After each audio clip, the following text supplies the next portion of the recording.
মিনহা খালাকনাকুম পড়েন মিনহা খালাকনাকুম ওয়া ফিহা নুঈদুকুম ওয়া মিনহা নুখরিজুকুম তারাতান উখরা।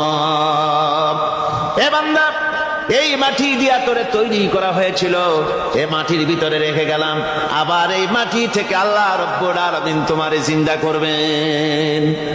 কিয়ামতের ময়দানে সকলকে উঠতে হবে সেখানে আল্লাহর দরবারে। আল্লাহ পাক বলছেন, বান্দা কেমনে অস্বীকার করো? ইন কুনতুম ফি রাইবিম মিনাল বা'স ফাইন্না খালাকনাকুম মিন তুরাব। পরকালকে যারা অস্বীকার করো, কিয়ামতে উঠতে হবে, এটাকে কিভাবে অস্বীকার করো? চিন্তা করে দেখো, তুমি নিষ্প্রাণ মাটি ছিলে, সেই মাটি দিয়েই আমি তোমাকে তৈরি করেছি। আবার আল্লাহ পাক মানুষকে আরো বুঝান, কিয়ামত আছে, পরকাল হবে, আল্লাহর দরবারে উঠতে হবে। আলাম ইয়াকুন নুতফাতাম মিন মানিয়্যিন ইউমনা। তুমি কি মাতৃগর্ভে নিক্ষিপ্ত এক ফোঁটা পানি ছিলে না? সুম্মা কানা আলাকাতান ফাখালাকা ফাসাওয়া। এরপরে তোমাকে মাংসপিণ্ডে, জমাট রক্তে মাংসপিণ্ডে পরিণত করা হলো। এরপরে তোমাকে সুন্দর করে তোমাকে সুগঠিত করা হলো।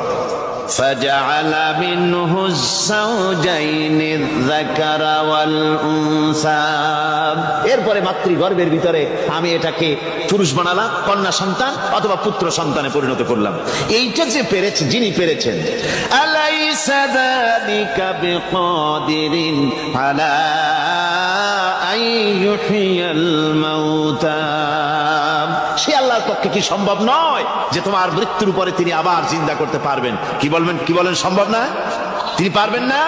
নিশ্চয়ই তিনি আবার কিয়ামতের মাঠে আমাদেরকে হাজির করতে পারবেন, এতে কোনো সন্দেহ নাই। আল্লাহ পাক সেই জন্য এখানে বলতেছেন যে ওরা বাল কাযযাবু বিসসাম, ওরা আসলেই পরে কালকে অস্বীকার করেছে। আপনি যে নবী, এতে কোনো সন্দেহ নাই। আপনি খানা খান, আপনি বাজারে যান, এটাই মূল আপত্তির বিষয় না। মূল কথা হলো তারা পরকালকে অস্বীকার করেছে। আল্লাহ পাক বলেন, ওয়া আন্নাস সাআতা আতিয়াতুন লা রাইবা ফিহা। অবশ্যই সে সময় আসবে, সে কিয়ামত আসবেই, এতে কোনো সন্দেহ নাই। ওয়া আন্নাল্লাহা ইয়াবআসু মান ফিল কুবুর।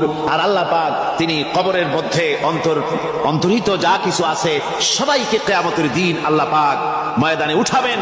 কিয়ামতে আল্লাহর দরবারে সকলকে হাজির হতে হবে।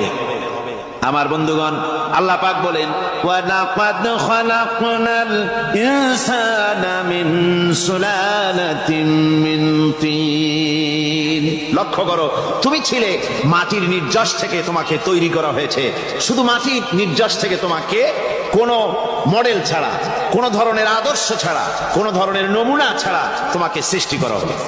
সুম্মা জাআলনাহু নুতফাতান ফি ক্বারারিম মাকিন। এরপরে মাতৃগর্ভের একটা অত্যন্ত সুরক্ষিত জায়গায় তোমাকে সংরক্ষণ করা হয়েছিল। সুম্মা খালাকনান নুতফাতা আলাকাতান ফাখালাকনাল আলাকাতা মুদগা।